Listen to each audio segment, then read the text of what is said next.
Okay, so Diana, I first want to give a shout out to whoever does the SEO for Parallel. They need a raise because I have to say, like, I found Parallel. I literally was at my wit's end. I didn't know what to do about getting my kids diagnosed or at least going through an assessment because I know that both of them I didn't want to just do the traditional route like with their pediatrician. I knew that there was like a lot more nuanced stuff going on, which we'll talk about later. But I literally just Googled on my phone out of frustration, psych evaluations near me, and Parallel came up. It was like the first thing that came up, and then here we are. So I had said I know, right? Like, I wanted to let you know that that happened because I feel like it felt like fate intervened and it was such a, like, this moment of relief. And I've just been so happy with everybody I've dealt with. And I can't gush enough about how wonderful the company is. So I'm so thrilled to be able to sit down with you and not only to be able to tell you this face to face, but also just to hear your story and kind of how this happened and this company that you've created. It must be such a whirlwind at this point. So let's start with your own childhood diagnosis.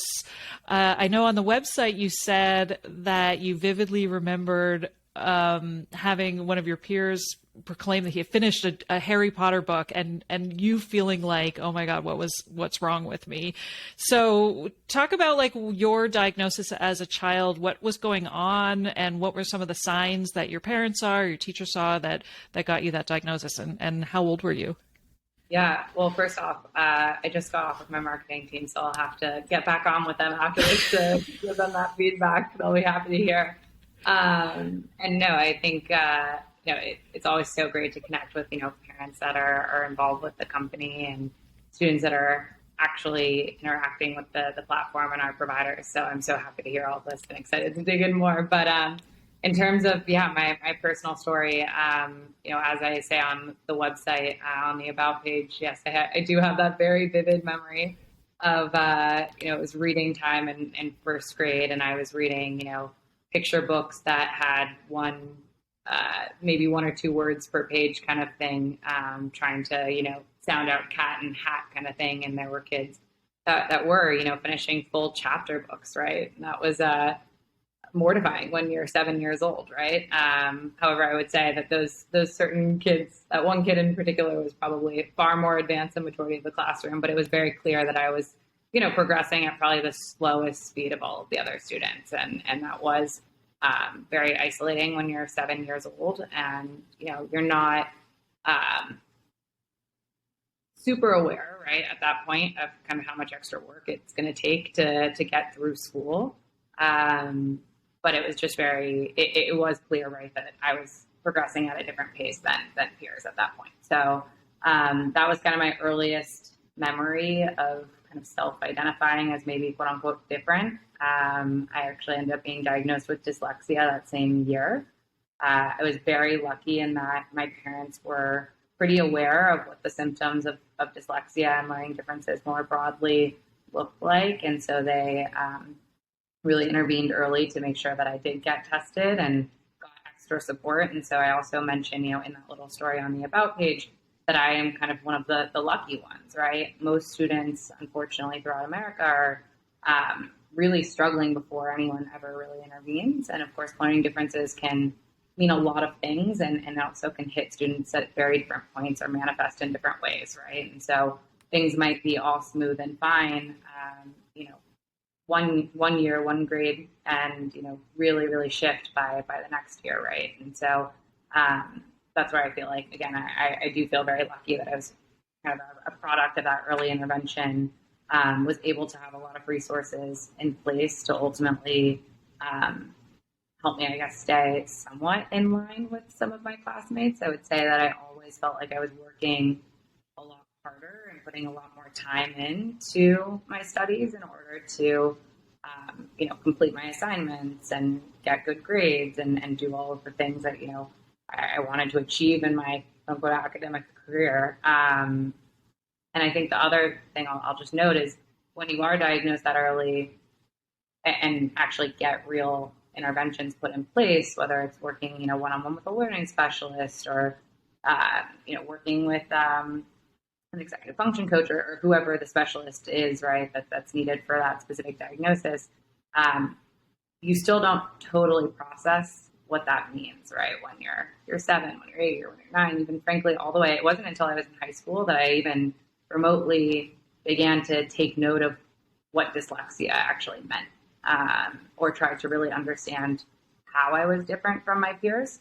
And that was only because I found myself really having to advocate for myself in the classroom to get certain accommodations and so on, that I did actually truly have to be able to explain to my teachers, this is why I need 50% extra time, or this is why I need to sit in the front of the classroom, right?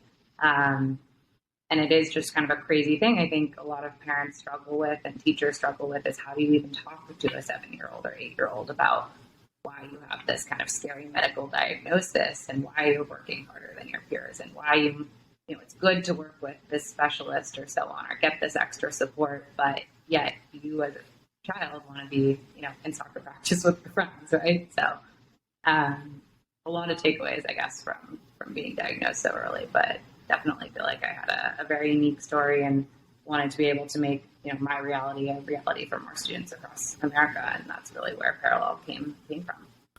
Yeah, I feel like from all the conversations I've had with women, most of whom were diagnosed with ADHD in adulthood, I've interviewed more than 100 women at this point, and I feel like for me, the trends that I'm seeing in we have a lot of differences, but one of the things I've noticed is that women who were diagnosed with some other learning disability at a young age, usually dyslexia or dyscalculia or dysgraphia, had a much different experience, even if they weren't diagnosed with ADHD until adulthood, but at least it was instilled in them at a very young age that there was nothing wrong with them, right? That they had a learning disability, that they needed extra help, and that when something wasn't working, they would get the help and the accommodations they needed. And that was almost like a switch that went off in certain kids. And then for other kids, myself included, who were only diagnosed with depression and anxiety in adulthood, that idea that like the onus was always on me to figure it out. The onus was on me to like get my act together and to work harder or study harder. All of those messages that I received from my parents or my teachers, that it was like I was the problem. And I feel like that is like a real dividing, fork in the road for a lot of us when it comes to. And this is, I'm not, a researcher or anything. This is just my own observations from these interviews. But I feel like that makes such a huge difference. And I feel like also with parents who are concerned about like, I don't want my kids to have to live with these labels of these diagnoses. We all talk about all the labels we ended up with instead of the diagnosis, right? So I ended up with all these labels of being lazy, being unmotivated, being disorganized, you name it. We're going to get labeled no matter what. It feels like it will be so much more beneficial to have this like more of a, medicalized diagnosis and to be like, okay, now this is what I need. This is how I'm going to get the help I need. And not just always to be like, well, I just need to figure it out. I just need to get my act together. I just need to not be insert piece of shit, adjective. Right. And so I think, yeah, it's so tremendous to me. I don't know. I lost my train of thought. So I'm curious with the do you remember the assessment process? Do you remember any of that from that? Because that's pretty young, 7. Well, I've been assessed many times throughout my childhood, given that I had my first one when I was 7, and you're supposed to do it every 3 years in order to actually get those accommodations. And also, it's really important, right, as I made that earlier comment, so many things change grade by grade and expectations of students. And so even within Parallel, right, we see this all the time where child's diagnosed when maybe they're 7, 8, 9 years old. And by the time that they're stepping into middle school, these conditions have manifested in very different ways and the struggles look very different, right? And so it is really helpful to go and get reassessed and work with that psychologist to really understand what's going on at that point in time. I'll also note from my own personal experience, right, I was diagnosed with dyslexia when I was 7, but I wasn't diagnosed with ADHD until high school. And makes more sense. Yeah, frankly, to your point, I had a lot of the resources in place and was working really hard. It wasn't until, frankly, we had all of these different subjects to handle and a lot of work for each of those subjects that I would just short circuit. I couldn't get anything done because I just couldn't bounce around that much from subject to subject. And to this day, it still weighs on me. As CEO, I have a very long to-do list of things, and it gives me comfort if there's like one large project to tackle, as opposed to 20 different little things that, apply to different parts of the business, because that's truly when, the anxiety kicks in, and I just know that I'm just going to be all over the place, right? Like those little tasks throughout my life have always been the toughest things to get done, because, I'll get started on one thing and then all of a sudden 20 minutes later, I'm, bouncing around to the next, right? It's been, an interesting thing to navigate over the years. But yeah, I will say, it was never, I don't think I ever realized that ADHD was the issue until, like I said, I got to just a different point in my academic career, and the expectations were different of me. And all of a sudden, it was very clear, right? Like I went to go get retested for dyslexia, and I actually was the one that was talking with my parents and was talking with the psychologist, asking, can you test for this? Because it's something it was very clear to my teachers. It was clear to my parents. It was clear to myself that I was having a really hard time just completing tasks, even though I considered myself a doer, like a type A person. And that disconnect, exactly like you said, right? You start to really question, like, you're like, is this laziness, or, what is this, right? And like, why can't I get over these barriers? And it can be really, really discouraging for any student, or also any adult, right, that's going through it and self-labeling themselves as a result of, all of these struggles, as opposed to going through this more formal diagnosis process. And then, as you touched on, right, so many people are mislabeled, right, or falsely diagnosed with anxiety, because, to be fair, there is a ton of overlap between anxiety and ADHD. There's actually 48% overlap or something around that. At least, yeah. Quote me on the exact statistic, but I will note that far more people, actually, I think this is skewed now. I think a lot of people are getting diagnosed with ADHD, but historically, it was always, you have anxiety. And the strategies, right, for coping with anxiety are very different than coping with ADHD. So it's really just ultimately doing a disservice to everyone. So. Right. Well, even just this idea of generalized anxiety frustrates me, because, again, I have not been to med school, but it seems to me like there is a source for anxiety, and that generalized anxiety doesn't exist. Because, it feels like that the diagnosis just leaves, there's always a reason. I feel like so much of my own, experience now, looking back through this lens of an ADHD diagnosis, I'm like, all of this comes back to undiagnosed ADHD, right? And like you said, there's so much desire there. And I say this a lot on my podcast, like, I find it ironic that so many of us are diagnosed with depression and anxiety, because for me, like, the desire is always there in spades, right? There's so much enthusiasm and so much like energy around wanting to do the things. It's just that the executive function is not there. You can't do them. And so to be labeled with depression, like, depressions to me feels like the lack of desire. It feels like you've given up in a way. And for us, it's like the opposite. Like, we just desperately want to find a way to do it. And then we feel like terrible human beings. And then we are sad. And then ergo, we are depressed. And so, as I laugh, as my coping mechanism, right? But it's like the idea that this ends up, and like, that ends up being the diagnosis. And like you said, the treatment for depression and anxiety is so different from the treatment of ADHD when those are not, co-occurring. And to like unravel all of that, especially like well into adulthood, is just, it's so, oh my God, it's a lot. So I think generalized anxiety is really interesting, because I think as I've gotten into adulthood, I definitely have bouts of anxiety all the time, frankly, right? And a lot of it, I can see it stemming back to, like I said, it's like when my to-do list is like all over the place, right? Or I just know that there's just too many things to handle. And I think there's just this general kind of misunderstanding of like how to get to the starting point, right? Because a lot of the times when I feel that anxiety coming, I'm like, okay, I need to take a step back and think back to your point around the executive functioning skills, right? A lot of it goes back to that versus if I had gone to a, psychiatrist for anxiety that kicked in when I was an adult, right? Like the mechanisms that they would be suggesting, whether it's medication or an alternative, right, is going to be very different than ultimately where I actually know where my anxiety is coming from, right? And everyone's so different. So I think that this is just also where there needs to be more of a conversation being had around what are these different conditions, what are the symptoms of these conditions, and ultimately, what are the different routes to being able to, basically either remediate and or just maintain like your sanity, right? When like anxiety is a normal thing to have, right? And everyone's going to have varying levels, but it's just it's a larger conversation, I think, that just needs to be had. And luckily, I do think society is starting to have the conversation.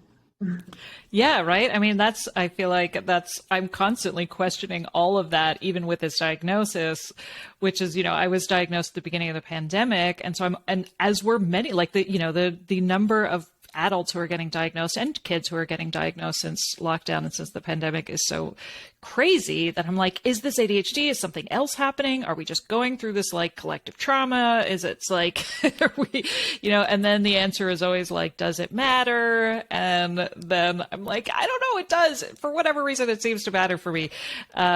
And then I'm like, oh, right, that's the ADHD talking. But it's such a crazy time because I think we're going through this period of time where, thanks to social media and TikTok and the internet, the demand for diagnoses is getting higher and higher and higher as the conversation is changing around mental health, and as people are starting to recognize ADHD doesn't just look like a little boy who can't sit still. ADHD manifests in emotional dysregulation and paralysis and all of the ways in which we're kind of starting to understand how it manifests in especially in women and in girls. And so, but here we are, everybody wants to get diagnosed, and they, either they're finally getting to see their brick and mortar local doctor, and the doctor's like, don't be ridiculous. You did fine in school. You're just tired. I think you're just depressed, or all the things that are happening to, especially to adults. Or there's a wait list of, years. And so I feel like that had to have had something to do with when you how old are you now? 26. Okay, so you're still 26. Because I was going to say, so this is when you kind of had this idea that you wanted to bring, get into the telehealth field, which I think is also just exploding right now because of the fact that we're in this situation, right? Where it's like the traditional routes of diagnosis and treatment just aren't working for so many of us right now. So walk me through what was going on in terms of starting Parallel and this light bulb entrepreneurial moment where you're like, oh my God, I have an idea. I'm going to start a business. And I'm sure you went into a hyper-focused fog and came out with all of this VC and everything. So yeah, so is that, sorry, I'll shut up. Just tell me about what was going on. Yeah, I mean, I think as I said earlier, right, like I recognize that my experience, even just having parents that were aware of what symptoms to look out for or being willing to do this testing in the first place, was unique, right? And when you dig in deeper, right, even parents that are trying to get their kids tested or get services for their kids once diagnosis has been made, it's really difficult, right?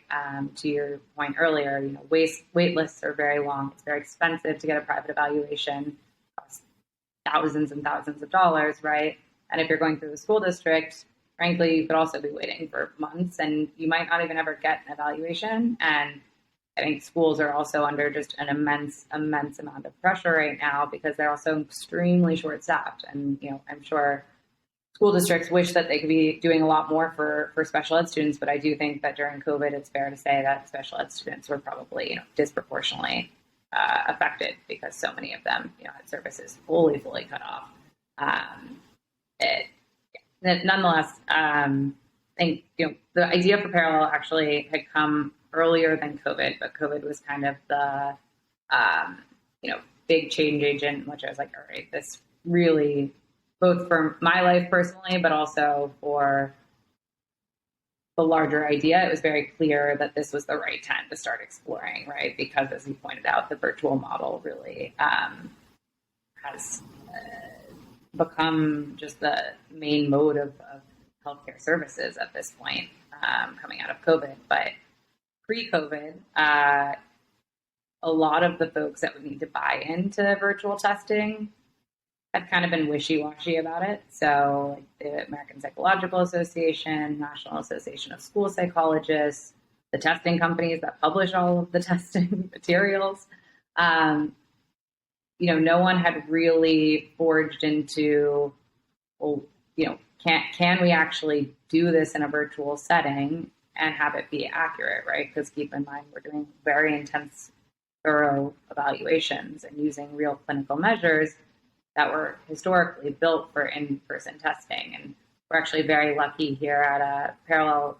The head of our clinical team, Dr. Jordan Wright, is actually the researcher who did all of the studies to actually equate online testing or virtual testing with in-person testing, and to be able to say that those norms actually do line up.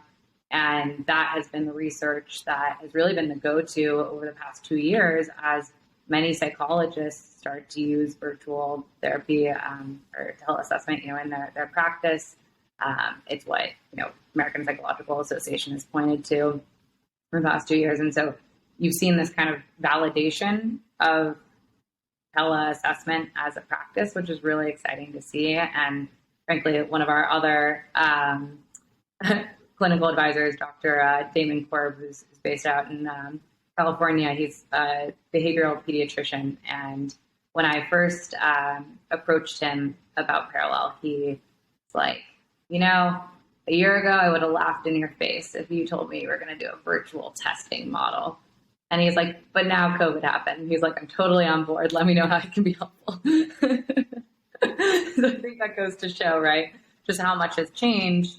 And so I be remiss to say that the timing of COVID did not, or has played a big role into why we launched our services now, and ultimately being able to provide, much greater access to both testing as well as, all of these different, we bucket as support services, right? But really trying to reach as many students as possible with all of the different services that you would need to really be successful, both in the classroom and in life, right? Because a lot of these executive functioning skills and mental health, support and so on are so highly relevant, not just to the child here and now when they're sitting in the classroom in 7th grade, right? But also the skill set that they're going to carry into, their careers and the real world, right? And I will also note that a lot of my drive to start this company came from also really wanting to shift that narrative from, these being disabilities, right?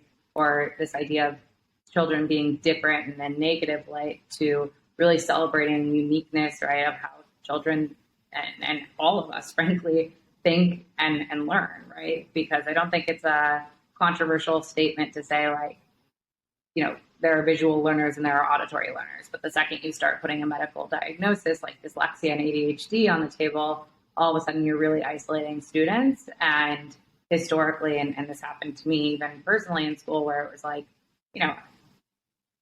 other kids would be like, you're not, you're so stupid, you can't even be in the normal classroom with us when, it's like reading time, right? And that should not be the case through and through. So, that is really the ultimate motivator here, is to be able to provide, the support to these students so that they feel like they really can go out and do anything that they want to do in life. That's so beautifully said. Yeah, I mean, I speak to a lot of women who came to their ADHD diagnosis after their kids were diagnosed, and they started to be like, that's funny. That reminds me of my childhood. I should look into this. Or they were like looking into ways to help their kid from after an ADHD diagnosis, and they were like, oh, this is all ringing true to me. So I'm in a different situation where I was diagnosed, and now I look at my kids constantly and be like, do they, don't they, do they, don't they? And I have a girl and a boy, and my boy was like, neither of them really falls into the stereotypical mold of ADHD. And, they're both incredibly well behaved. They have their teachers always, they're always do really well in school. Their teachers are like, they're so great.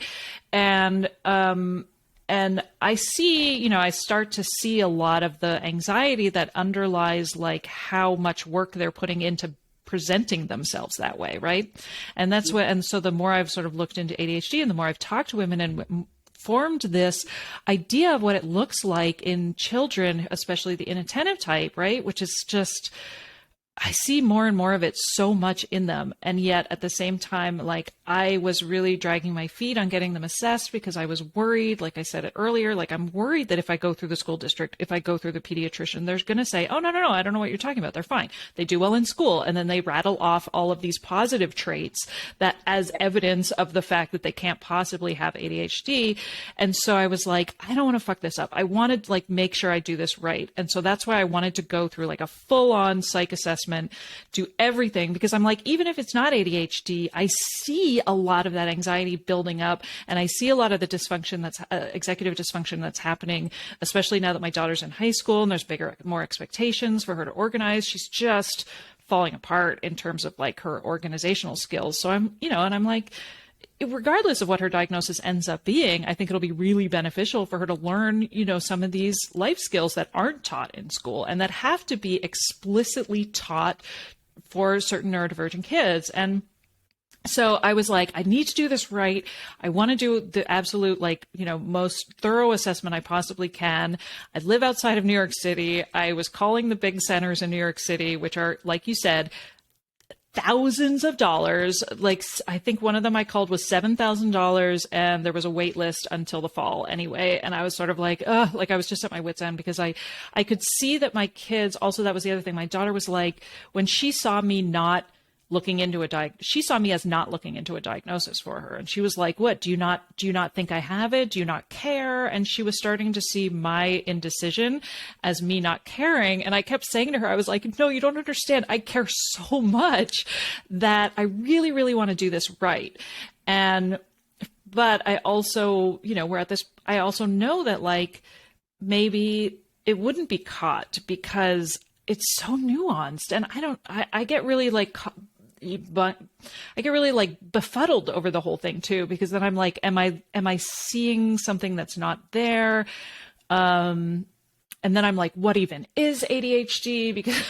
Because then I think like you said, like really what we're talking about is just these sort of neurodivergent ways of thinking.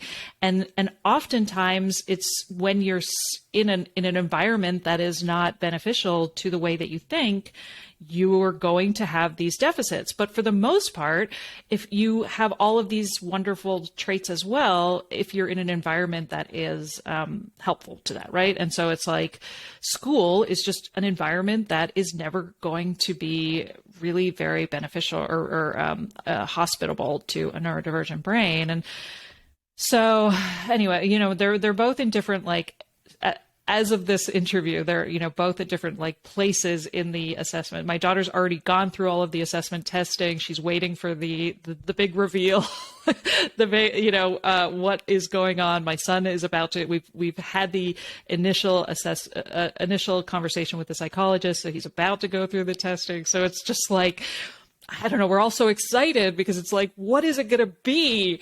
But there is a part of me that is terrified that if it's not ADHD, then I'm like, then what? And that's where my daughter came in and was like, you know what?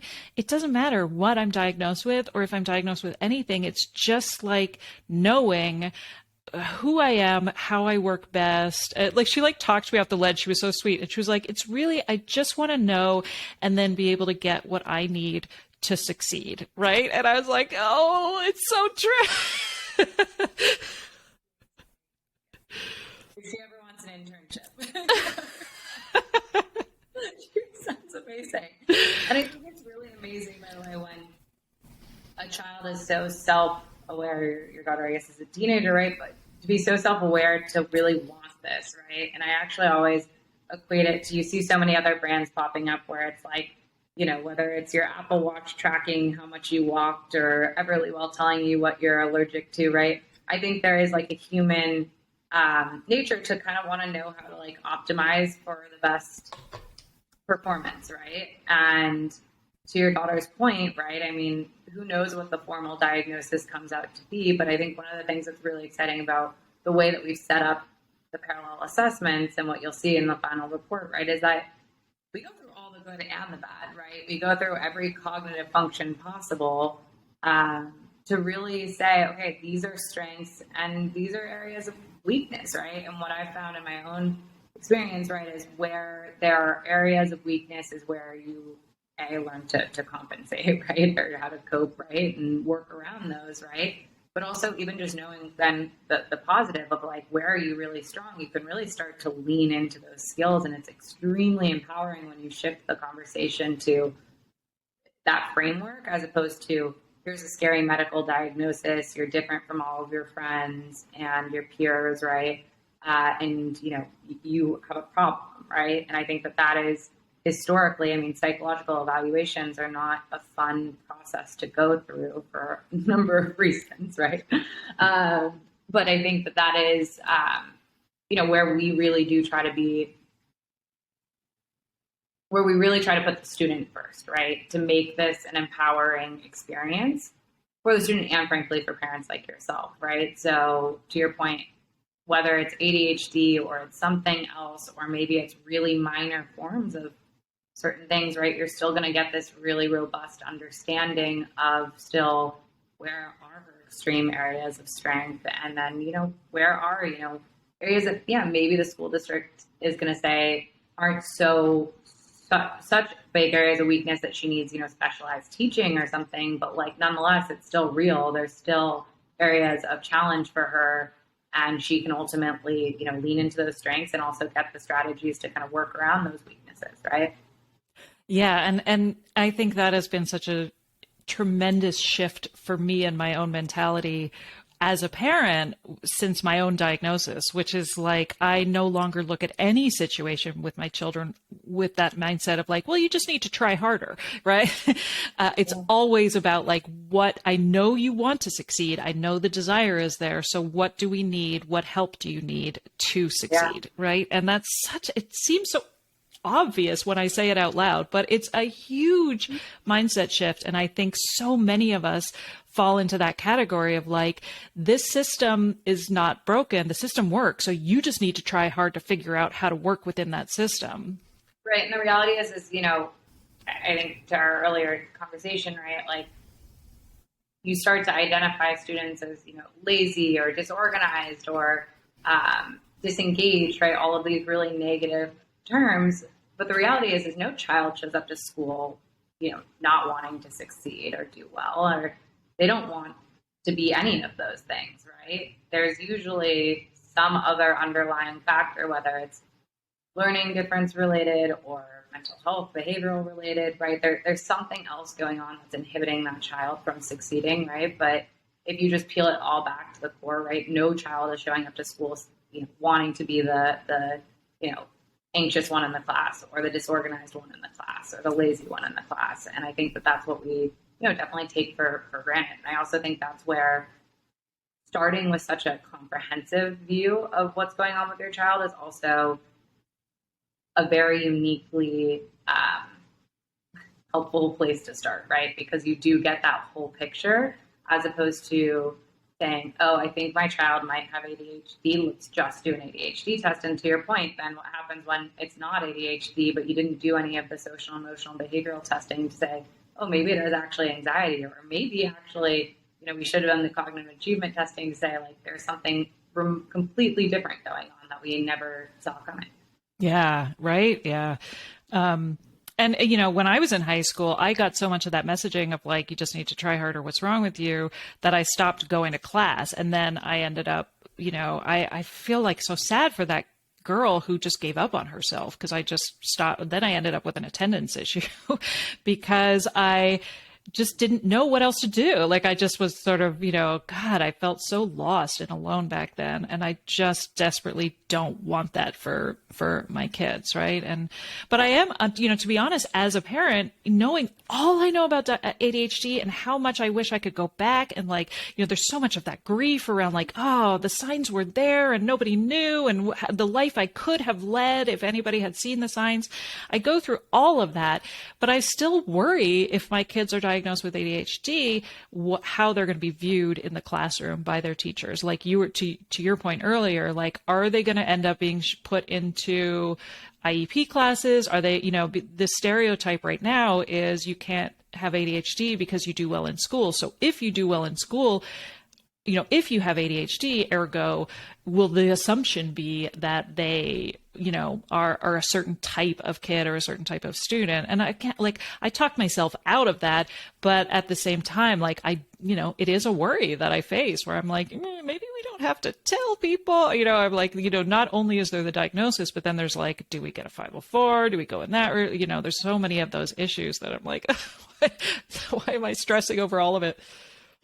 Absolutely. I mean, like I said, I was a student in the system that was, it wasn't often, but I definitely do have memories of people, making comments or teachers, not wanting to abide by the actual documentation that I was showing them that said I needed certain accommodations and so on, right? And I will say on the flip side, right, even though that in its own right can be isolating, what's much more isolating is being the child that's not being heard, right, or not being understood. And I think in that vein, right, like taking these steps and also being very transparent. This is where like the narrative just needs to shift in general. Like this is a societal issue more than anything else. So, and it's happening with mental health. And so I'm really positive that like neurodiversity as a whole is going to be the larger conversation topic soon.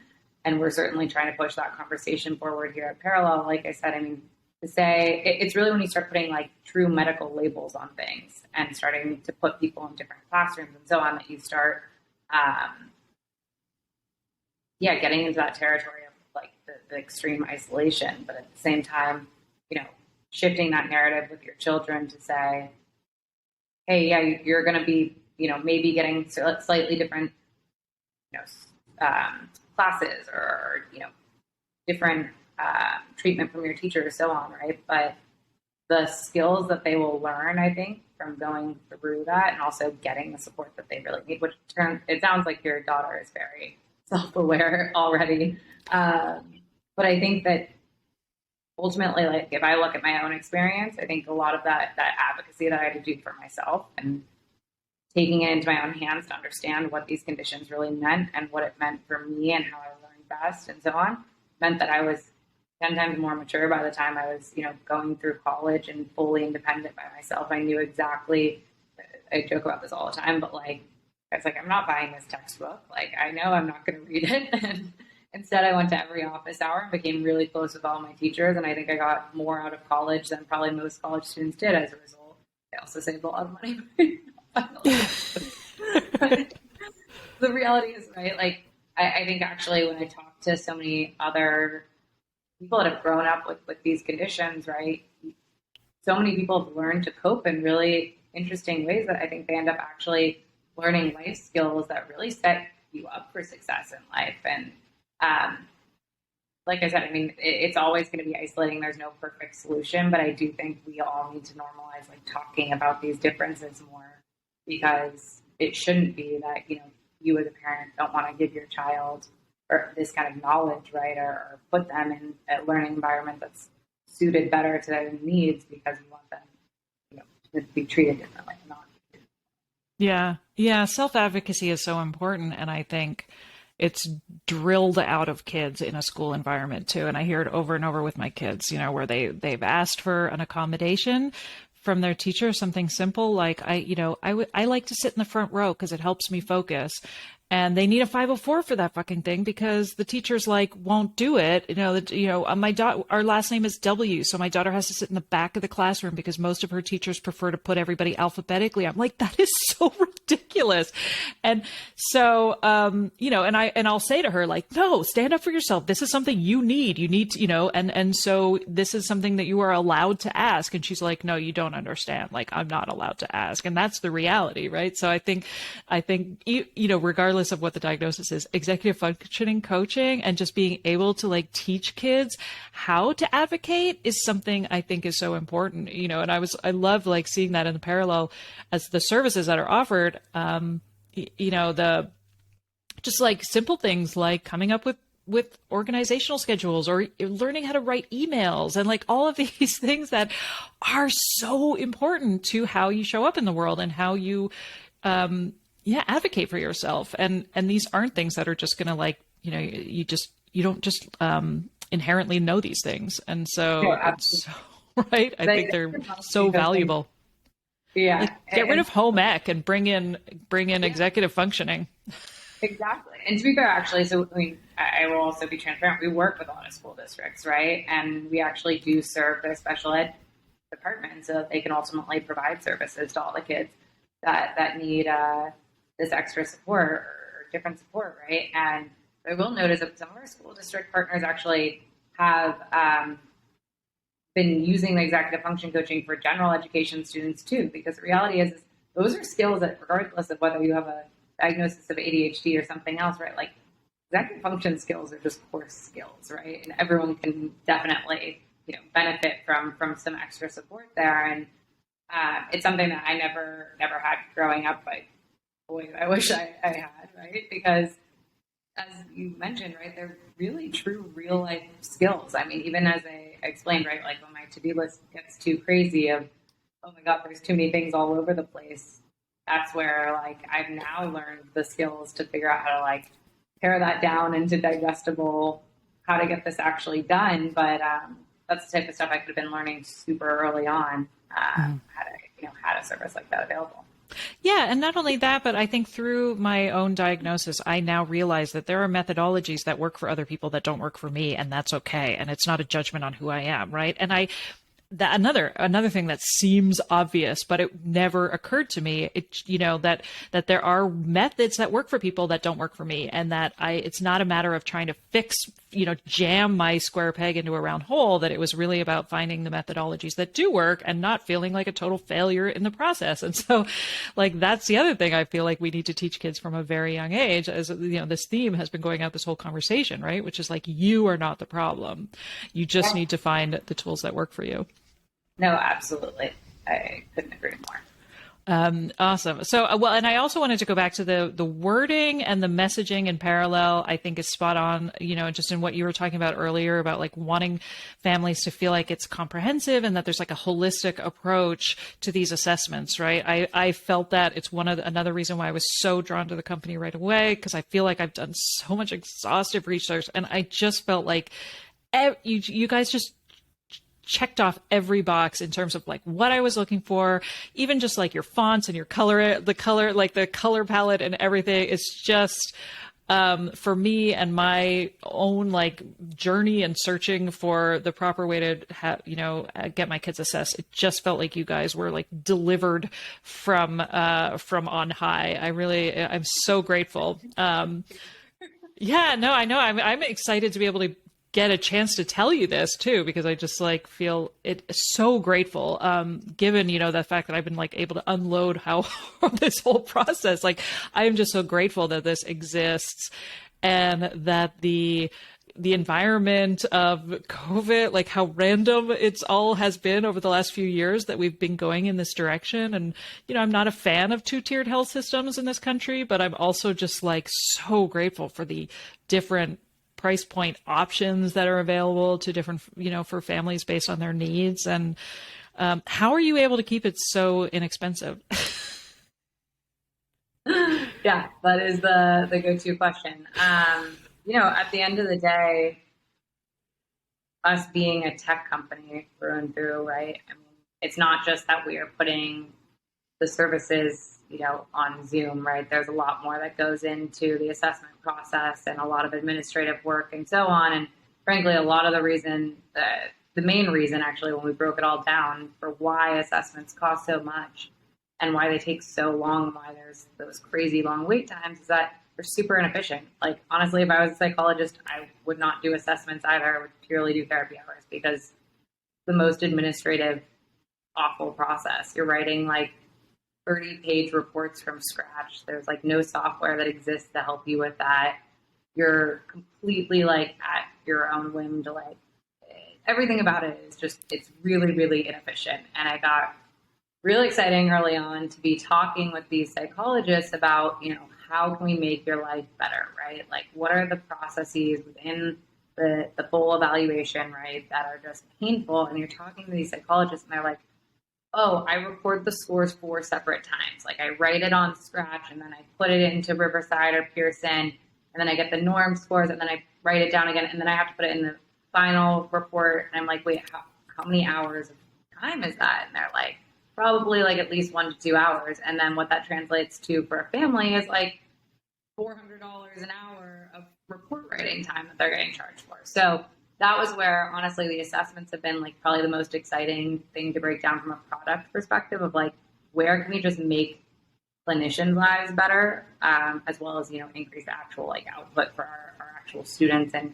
families that we're working with, because it's just wildly inefficient, right? So a lot of it comes down to automating a lot of processes around the assessment itself. And then, we have this very collaborative model for actually doing the testing, as you've experienced, with your daughter, where we have multiple folks involved to really be able to get to the robust answer by having different professionals involved, right? So we have the educational professionals as well as the child psychologist. We have a care specialist that's dedicated to the team just to help navigate, through those sessions and so on. It's a very high touch service in a lot of ways. Like, we hear out every family we talk to during that initial consultation. We hand match them with the right psychologist based off of all of the information that we're gathering, right? There's parts where we're like, we don't want to automate any of this, right? Because it's so important that there is that human touch. But then there's parts with like report writing or the scoring is a perfect example of like, this is a waste of everyone's time, right? So that is kind of the long-winded answer of like what goes on behind the scenes. But yeah, ultimately we want to make it so that clinicians can focus on what they want to do, which is what they went to school to do, and that's seeing and serving these students, right? And being able to provide real outcomes to these students and not have them deal with like the administrative burden of scheduling sessions and buying test materials and writing out like where the child goes to school 6 times and different pieces of information. I love it. Efficiency. That's what we're good at. Finding the fastest route, right? I feel like impatience is such a great quality for efficiency, right? You're just like, what's the fastest way we can get this done? And I have to say, the collaborative nature, I'll note about it. I mean, like, to be able to work with different psychologists, for example, like all of the intervention strategies that go into that learning plan that you have yet to receive, but I promise will be very exciting. That goes through a bunch of different strategies, right, to cope with various different symptoms that will come out during the testing process, right? Just to have different strategies, right, from different psychologists within our network, right? And to have this open forum for all of our providers to be able to work together and interact with each other. Yeah, it feels like we're also kind of pushing psychology along, which is really a cool place to be. Oh my God. Yeah. Right. They must love working in that environment as well, too, because it's like they feel heard and understood. And that reminds me of like all of the communication is so clearly written by neurodivergents, like, or at least neurodivergent friendly, because it's like, the important things are highlighted in red. And I'm told very explicitly, like, this is the action plan. This is the next step. First you do this and then you do this. And like every time I open an email, I'm always so grateful because I'm like, thank you. You write emails with bullet points. And so that's been entertaining. The reports that we also feedback we got really early on, there's this really awful, with private evaluations in particular, there's this thing where it's like the longer the report, the more you pay for it, basically. And the more I was talking to families, the more these parents were like, look, I've never necessarily been diagnosed with, ADHD or dyslexia, whatever, but my child, is clearly going through this evaluation process because they're struggling. Like, I've never liked reading. I don't want to read a 30-page, document of medical jargon. I just truly want to know what this means for my child in like plain English, right? And that is exactly what we've tried to do. And the way that we deliver these results to families, right, is really making it so that it's actionable, it's understandable, and that it really gets at your core questions that you walk through in that first clinical interview with the psychologist. Yeah, I know. We often talk on this podcast how like the diagnostic process could not be more unfriendly to ADHD in so many ways. So I do really appreciate, and I've been so hyper aware through this whole experience with the company, just like seeing how like you do check off all of these wonderful boxes as somebody with ADHD trying to go through this incredibly overwhelming process with my kids. So I always appreciate it. And kudos to my care coordinator, Sarah, too. She's been amazing and answered a lot. She's talked me off the ledge a few times. There are some really great people behind our care team, for sure, that are really there to make sure that everyone's having great experience. So I'm glad to hear all of this feedback.